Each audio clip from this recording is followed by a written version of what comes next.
How do you raise concern without coming off as argumentative or contrarian? As a professional contrarian, as a professional arguer, I think you are very well equipped to answer this question, because I've heard the stories, I've heard the rumors about some things. So I think let's just go with this one. Take this one away and see where you can go with it. The first thing I would say is be curious why they think what they think. Don't just assume they're idiots. You're the genius engineer and they're just dumb.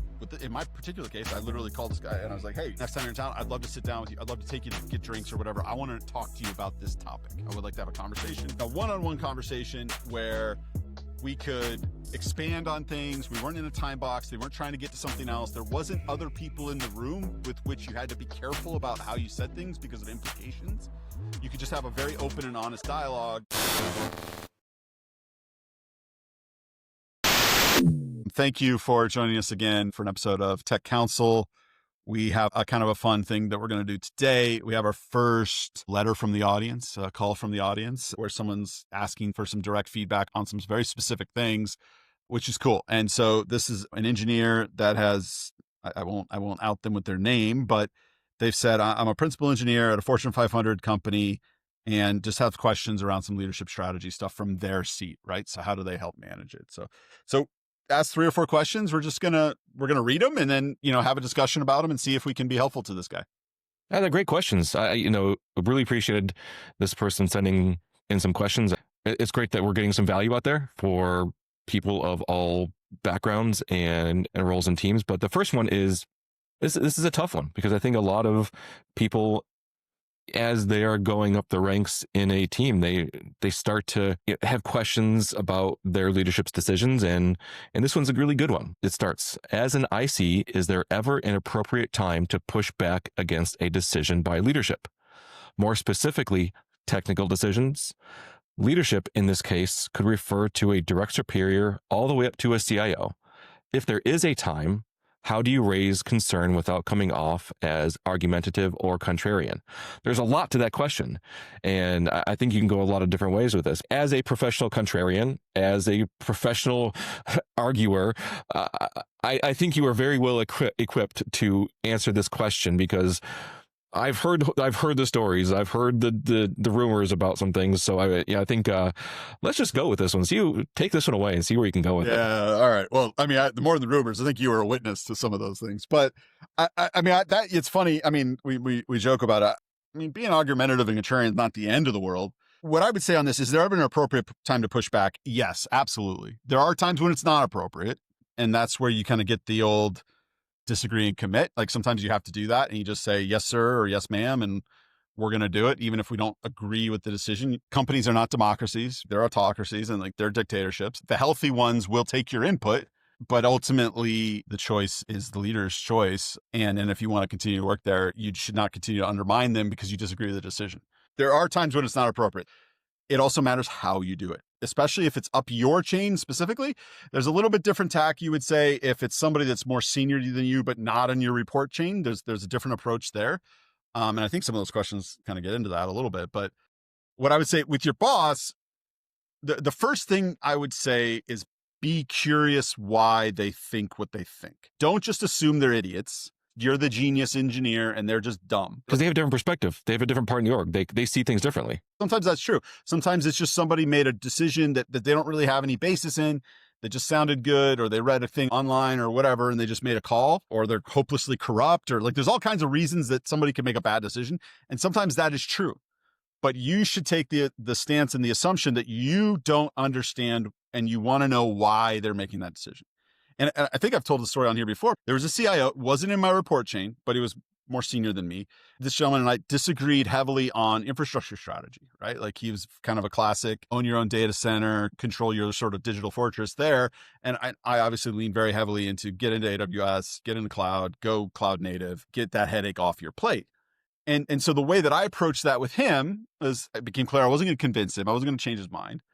But so I flipped into a state of, okay, I want to know why this guy thinks what he thinks, because he's not an idiot. I had some relationship with him. I knew he wasn't an idiot, but from my perspective, he was being very stubborn on a point of view. And so what I did, in my particular case, I literally called this guy and I was like, hey, next time you're in town, I'd love to sit down with you. I'd love to take you to get drinks or whatever. I want to talk to you about this topic. I would like to have a conversation, one-on-one conversation where we could expand on things. We weren't in a time box. They weren't trying to get to something else. There wasn't other people in the room with which you had to be careful about how you said things because of implications. You could just have a very open and honest dialogue. Bunch of positive things came from that. One, I think he and I understood each other better at the end of the conversation. We had a better relationship and we're actually able to enjoy each other more than we had in the past. And also I learned a lot about his perspective, and I validated actually that his perspective had different underlying assumptions than I had. If his assumptions were true, then what he was doing made a ton of sense. I didn't happen to agree with those. And we were able to say, hey, we have different presuppositions going into this conversation. So we're going to come up with different outcomes. But I could see the logic in his thinking. I was able to leave that conversation. I didn't convince him, at least not that day. Maybe into the future, I think I did sort of convince him over time. And I've actually heard some interesting things. But I was able to leave that conversation with a much better understanding of his perspective. So all that being said, I think the number one thing you do is you need to make sure you understand the why. And you sort of alluded to this. What is the math in your leader's head, right? If it's your direct manager and you've got a relationship with them and you just say, hey, why does this matter? Like, why are you making this call? Help me unpack the algorithm for me. It's in one of Jocko Willink's. He has touched on this a little bit. It says, hey, boss, I'm not clear on your mission here. I'm not sure we're on the same page here.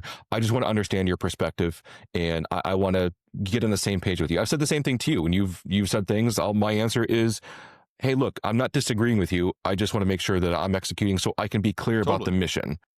Yeah. So that's the point, is to be clear on the mission.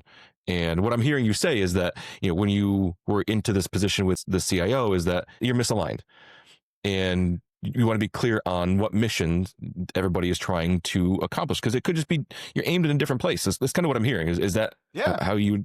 No, totally. And it's like they care about different things than you care about, and they have different analysis, right? So it's like, if you think about everything in terms of an equation, it's like, you've got a logical tree that goes through there. Maybe you have the same logical tree as that person. Maybe you don't.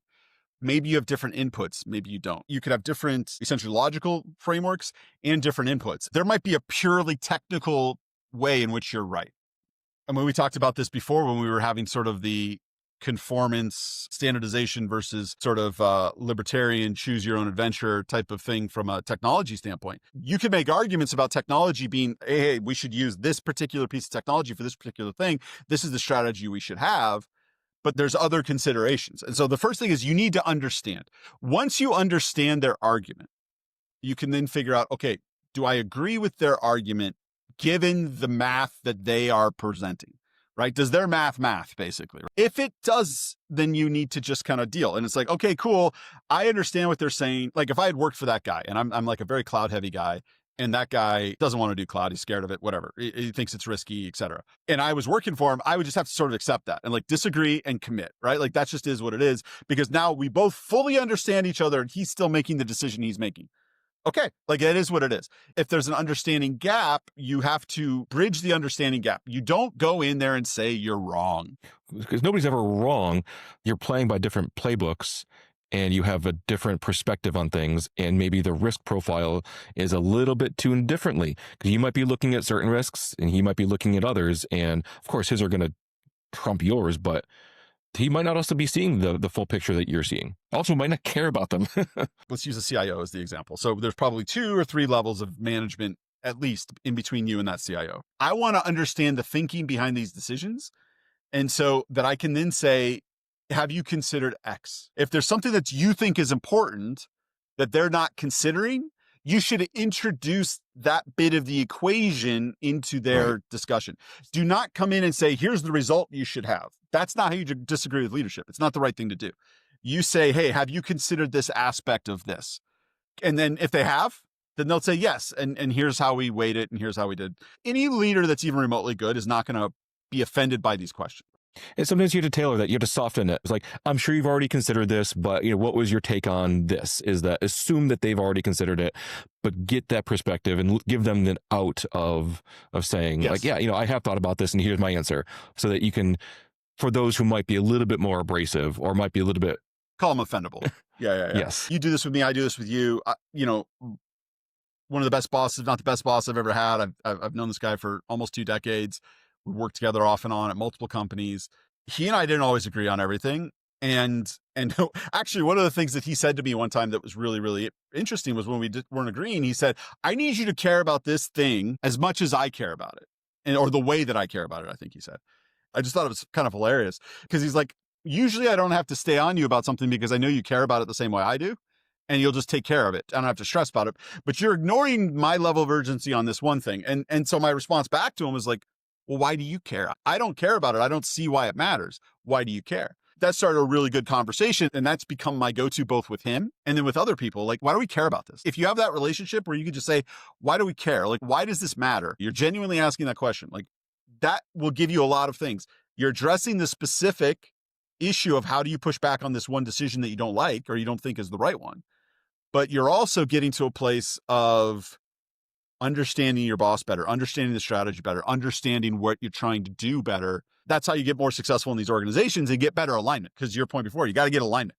Alignment is how things move fast. The problem with most big organizations is there's not very good alignment across the board. And so if you want to move fast in a technology organization or a Fortune 500 technology organization, I've seen the inside of a handful of them at this point. If you can be in a good alignment all the way up to the top strategically, you can move fast. You can make a lot of positive change. The problem is, generally speaking, most organizations are like very fractured. As you go down, everybody's kind of going in a different direction. They're not really in alignment with their boss. And then once you're in alignment, you have a much better chance of influencing their decision-making because you're not fighting their strategy. You're influencing the how. And then they will listen to because they know, hey, Jason's my guy. Like Jason's on my side. Jason's trying to accomplish the things I'm trying to accomplish. So therefore, I don't have to treat his inbound questions as someone that needs to be brought into alignment. It's someone that's trying to help achieve the vision and the mission, to your point, to use your term. That's kind of what I would say. I don't know if you have anything to add on that. No, I think the big question I'd have is to those who are looking to push back is, have they asked the question to their boss, what do you care about? That's, I think, a very foundational question that a lot of people don't ask. I don't remember more than maybe a couple times that I've been asked, what do I care about in some of these things? And, I'm more of I will tell you before you ask me, but also I think that needs to be asked more of, what does this organization care about? Is it resiliency? Is it scalability? Is it own your own destiny? Like, what are the things that are our targets here? Because if you aren't there, you're going to have a lot more of these times that you're wanting to push back because you're not clear of the vision of where your organization is going holistically. The more you know about not only your leader, but their boss, what did they care about? Where are their strategic decisions? You might just stop disagreeing as much because you already know why. You're kind of putting your own little Redis cluster in your head of, they're making this decision because of this, and you don't have to ask them or disagree or push back. You might not like it, but they're also going to have a different perspective of you, and you've got to just, like you said before, disagree and commit and move on. The rationale becomes more obvious over time. In the last 10 years, I haven't had a boss that after working for them for 6 months, I didn't fully understand their thinking. When they make a decision, you have an 80 to 90% understanding of the math in their head. The cool thing about that, to your point, is that makes them predictable in a productive way, not in a bad way. They sort of open up to you in a way where once you understand what they think is valuable and important and their sort of hierarchy of value and the way that they make decisions, they become more predictable and easier to understand and easier to influence and easier to have a conversation because you just don't get tripped up on misunderstandings. I think we told the story before. Some of these leaders, we were going into this one thing and I was there to support you presenting on something in front of a bunch of CIOs. And I was able to tell, like, as part of the prep, it was like debate prep, sort of like in a political situation you see on TV shows and stuff, like in West Wing or whatever. It was like, okay, so-and-so is going to care about this. This is the questions they're going to ask.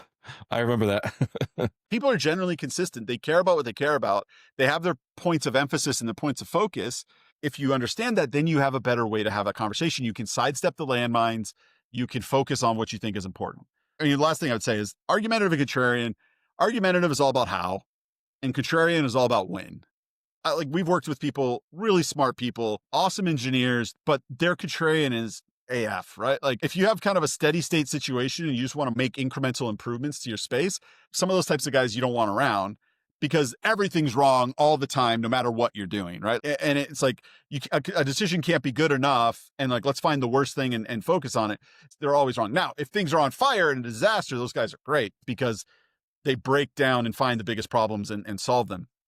Don't be contrarian. It's not usually helpful, but don't be afraid to challenge the thinking. Just do it in a curious and humble way. It's Ted Lasso. Never stop being curious, because the more questions you ask, the smarter you'll be there. Yeah, be curious, not judgmental, right? Like that's he was quoting Walt Whitman right before he did the thing on the board, right? Yeah. I think that is a exceptional good piece of advice, because you will learn stuff. And again, you may not agree at the end of the day, and that's okay. You don't have to, but you'll learn. Not supposed to. All right, moving on to the next one. I'll ask you. Let me see here. So he's saying building off of question 1, how can an IC, and by the way, IC stands for individual contributor, in case for those following along, if you didn't know that, impact or influence tech strategy? There's currently a huge push to do more with less using AI across the industry, but there seems to be zero plan to do so, largely. No one knows who owns tooling, where it exists, who can have access to what, etc. Is it possible to step up and take ownership and give some sort of direction to things? Not talking about all of AI, of course, but taking ownership where possible. Most enterprises are structured in such a way that makes this very difficult and incentivizes people to constantly, quote unquote, pass the buck to someone else. How do we overcome this? So I'm going to start with, you can just do things. And so I have a story about that. I started to find that there was a gap at a previous employer, and to the same point that the caller is asking about, is there was nobody taking ownership of this thing. I'm going to avoid specifics so that we don't identify who and what this was, but it was something that I was very familiar with, and I just started to take control and take ownership of it because nobody else was. And sometimes when you do that, you start to create a vacuum. And when I say create a vacuum, I mean others realize there is a gap here. There is a problem. This task isn't being done. And in my case, the vacuum created so hard that it snapped completely around me, and I was now the official owner of it.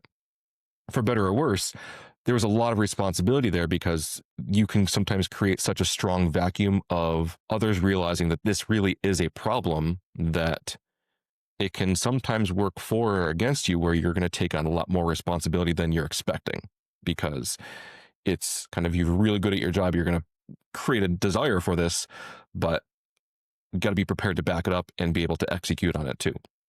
So the question is, yes, you can just start taking and doing things, but in the case of certain areas of focus like AI, there's a lot that is wrapped up into how do you push forward on that AI? How do you get this across the finish line? There's a lot of regulations. There's a lot of legal risks. There's a lot of other individuals who have opinions here where you're likely to get some pushback. But I would say, to answer the question directly, is yes, you can just start doing and taking ownership of things if you have the right relationships built with those who are potentially going to push back on you.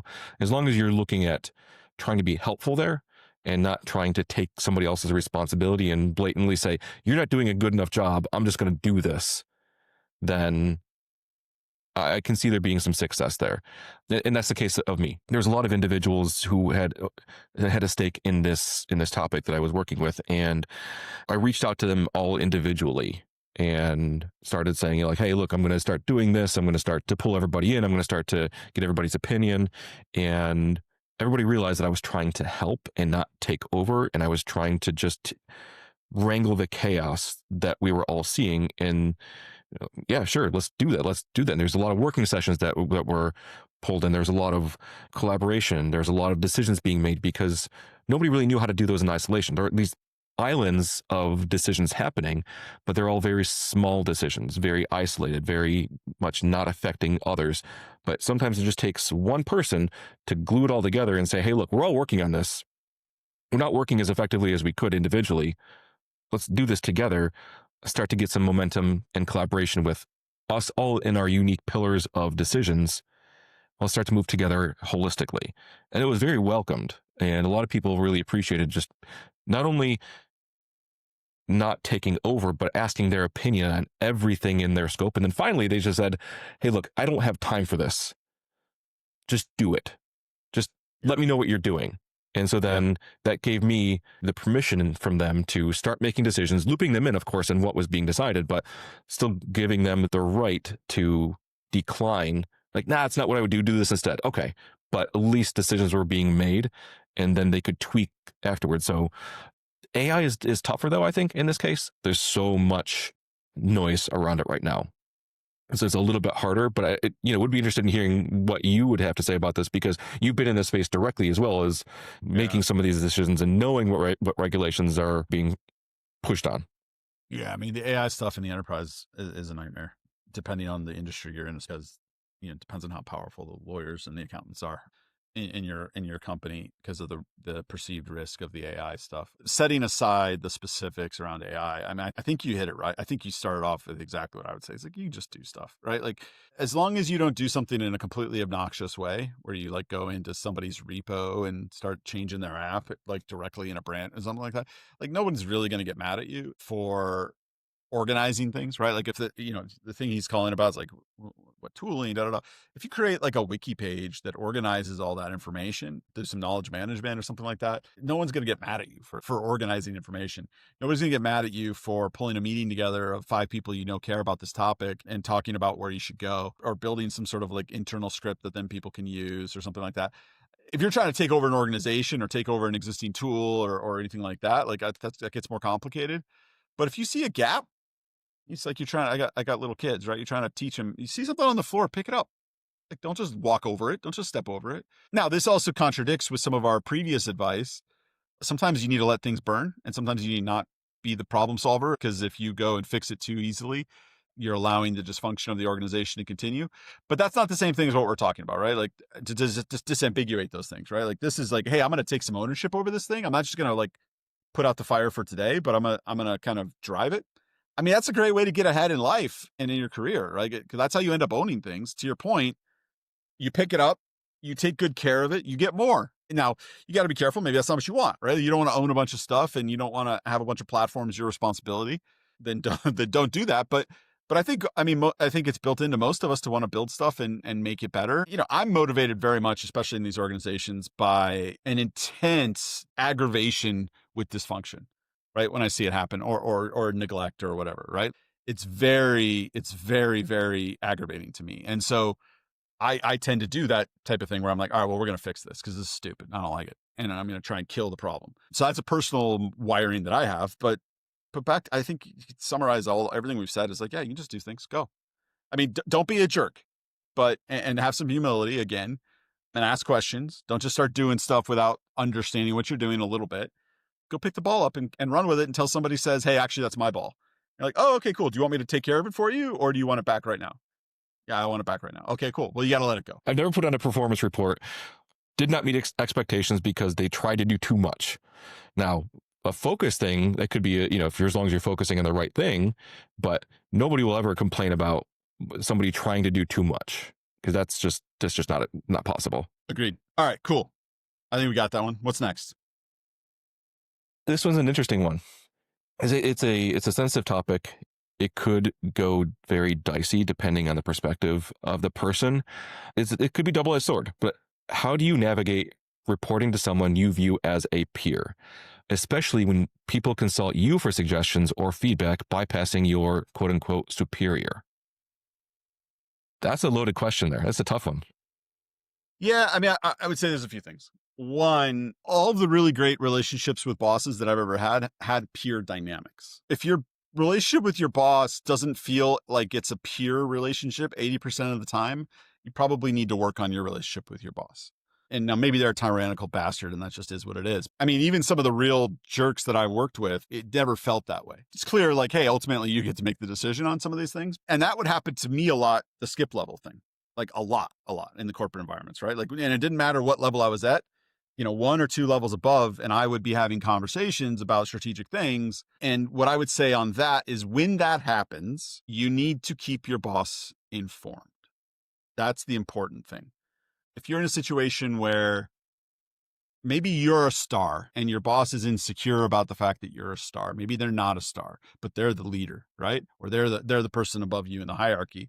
And so if their boss comes to you or their boss's boss comes to you because you're a star, or you're a subject matter expert in this thing or whatever. You have to be very, very careful to have that not become an acrimonious thing. You don't ever want the situation where your boss feels like you undermine them. You cannot have that. It will not stand. Your life will suck. Your career will suffer. It's not worth it.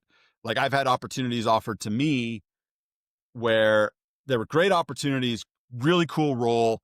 I knew if I worked in that situation, I would ultimately be put into a situation where I would be undermining my boss constantly. He and I would be at war almost immediately. So I wouldn't take the role, right? I wouldn't take the opportunity because there's just no way for that to not happen because of my relationship with his boss and the role and all those things. It would get into a toxic situation, and nobody wins in that situation.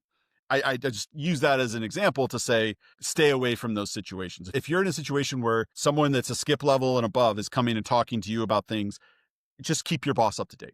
Kind of make the assumption that whatever the leader said to you, they wanted you to tell your boss also. And don't hide things, and do not talk badly about them. Do not do anything like that. Those are the mechanics of how to manage that. There's a subtext there that's not really being said. I'm going to restate this in a way that I think is slightly harsher, that might be more constructive to respond to, right? How do you manage when you get put under somebody that you don't respect or think of as someone that you're going to learn from? And maybe that's what he means by peer, right? Because at a certain level, peer is just a structural thing. It's not a talent or knowledge thing. If you're working for someone that you view as less than in some way or another, assuming that that's what this person's driving at, or maybe not, maybe it's just I'm revealing my own biases. But let's answer the question anyways, right? For my own entertainment. One, that's okay. I think you have to accept the reality that sometimes it's going to happen. The hierarchy of sorting of talent and knowledge and skill and desire and all those different things is imperfect. And sometimes you're going to work for somebody that's not as good as you, whatever good means. It's okay. There's nothing wrong with that. Just accept that that is a reality, and you don't have to freak out about it. You're not going to grow from that person as much probably, but that's okay. What I would say also is, beyond accepting that, also drop that thought, because it's not helpful to you. It doesn't serve you in any way. Have some curiosity. Try to help that person be more successful. We talked about this before. Make your boss successful. That's the job. Not make them right, not kiss their ass, not brown nose, not tell them, their shit doesn't stink. None of that. It's to make them successful. So what does success mean? Understand what success means for them and do it. It doesn't matter if they're not that good. You make them better. Help them become better in their weaknesses. And also what you might be missing is the person that made the decision is that person's boss. And they may have made that decision with information that you don't have either. So they may be realizing like, hey, I'm going to put Sally with Sam because there's some gaps in both of their thoughts and they can make each other better. So maybe there's a reason that has been unsaid that's not going to be said. It'll never be admitted, but this is a right decision for a piece of information that you don't have either. But also, just because you report to somebody doesn't mean that that's A, the end of the world, B, the only person you'll ever report to, or C, you can't learn from other people in the environment as well. Go talk to others, get feedback from others. It's just one data point in the many data points that you'll have in your day-to-day working. It's the most important relationship in your job, but it's not the end of the world. You can't let it turn toxic, because then that can get bad very quickly. And it's hard to escape a boss that hates you. You might be somewhat protected from that or whatever, but it's just, in real life, it's not a place you want to be. So you want to make sure it's at least neutral to positive, right? You don't want to let the relationship become negative.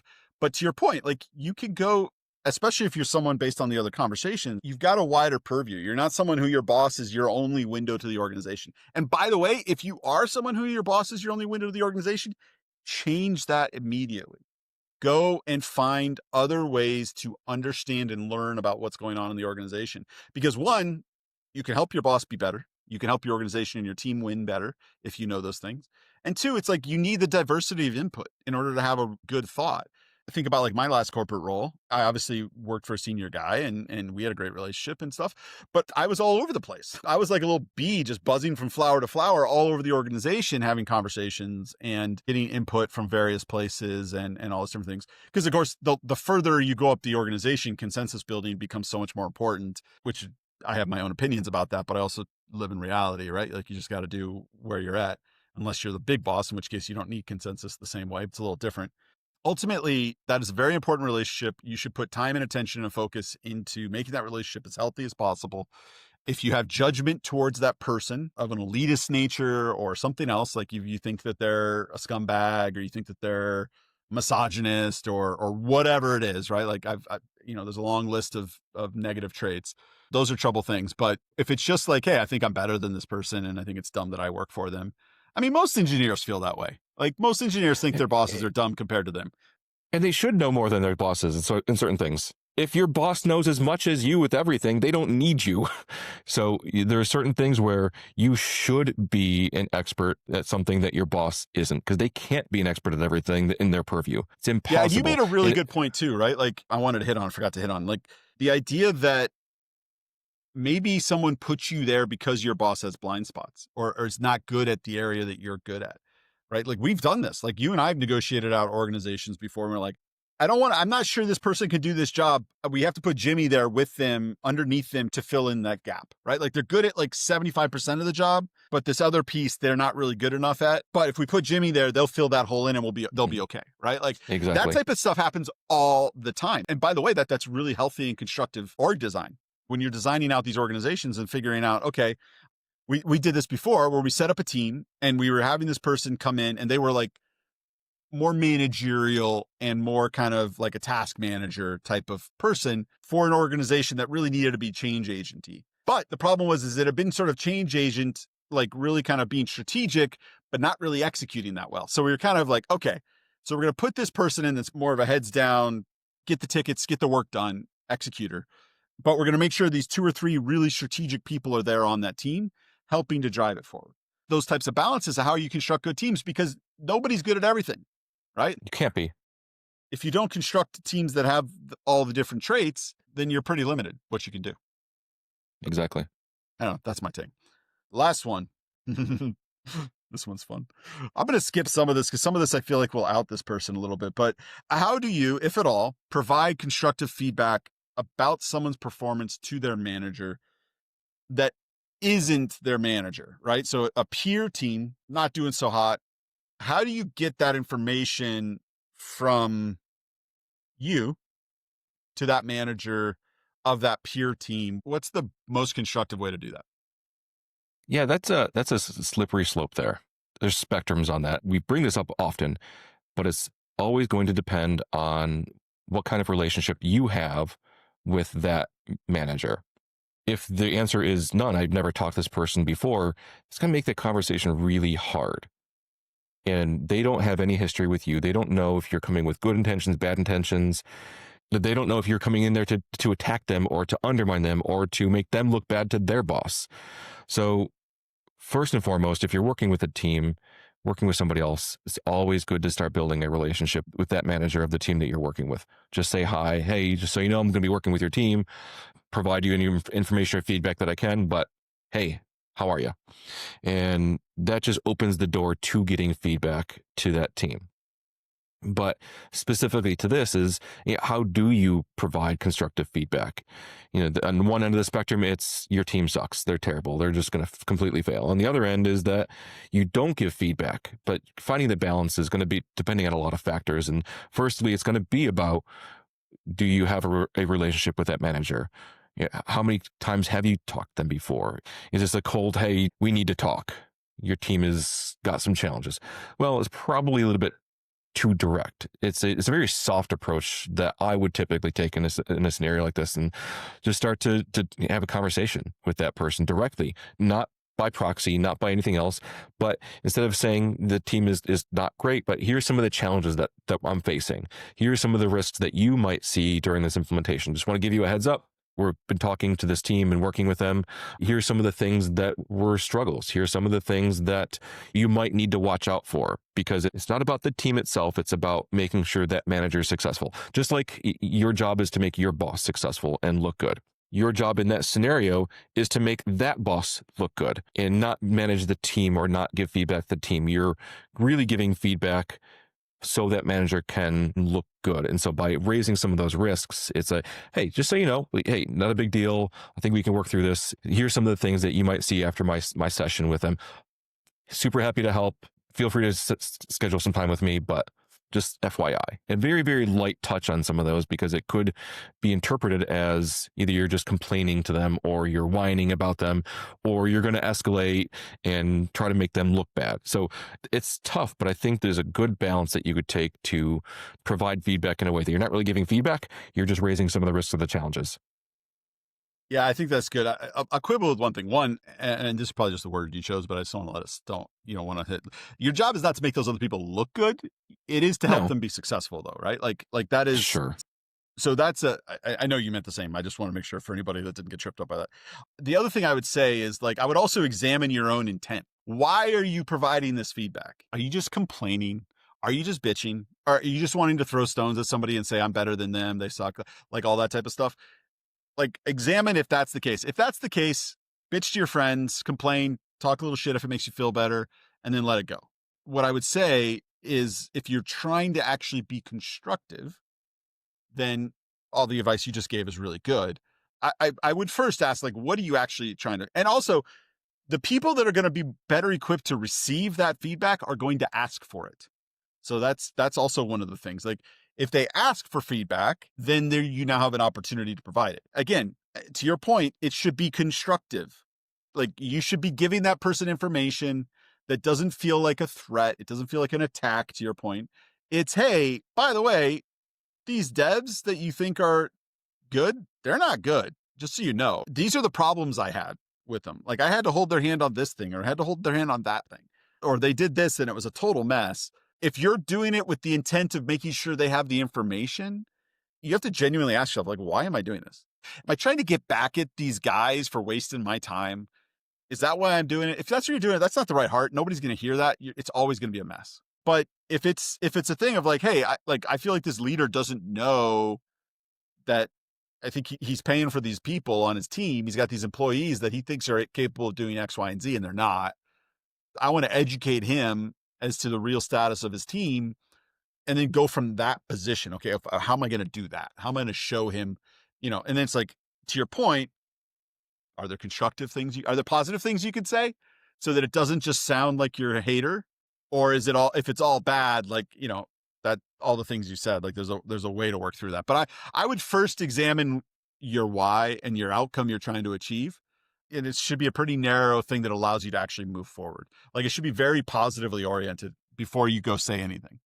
Yeah, and I'd like to revisit something that was said, is that you said go bitch to your friends or bitch to somebody else. I would argue on that is that the moment you start complaining is the moment you start to build the ruts of complaining about anything and everything. You can, but when you start to verbalize that, you start to talk about it in a way that's a complaint, you start to move your thought process into, I'm going to complain about them, instead of looking at this in a more constructive, we can fix this way. Yes, you can vent about it, but it's actually not very constructive to vent or complain or get into that mindset of looking at the negative aspects of it. And you build the repetition to do that, versus looking at something in a positive way and say, hey, look, here's the problems that we might see, but stay out of it personal. A complaint is very personal. It's a very much your opinion of something versus sticking to the facts. And it's work, it's facts. It's about getting the risks and the problems solved versus here's my opinion of something. Yeah, no, it's a fair point. Obviously it's something I struggle with. I'm a bit of a venter and a ranter, but you're right. It's not a particularly functional thing. It's better than going and screaming at somebody, but it's not the most mature thing in the world either. And you're right. The more you do it, the more you do it, right? Like, that's the risk, right? So if you become somebody that complains about other people consistently, then obviously that compounds on itself, and then nobody likes you because you've complained about everyone. Exactly. That is something you have to work out. So, but no, this is good. I mean, I love these questions. I'm really glad that this guy sent them in. Hopefully this has been helpful to him. Anything else you want to add? No, and if anybody else has any questions, anybody who has something that they're facing at work, email us, hello@devgrid.io, and we will absolutely do an episode on this. This is, gives us good content to talk about. It helps us diversify what we're talking about and bringing to the industry. So any question, no matter big or small, email us, send us a message on LinkedIn. whatever, email us personally and just ask away. We're happy to Cool. to give some time. Yeah, absolutely. All right. Well, cool. Thanks, Jay, for the time, and let's get back to it. Talk to you All soon. right. See you.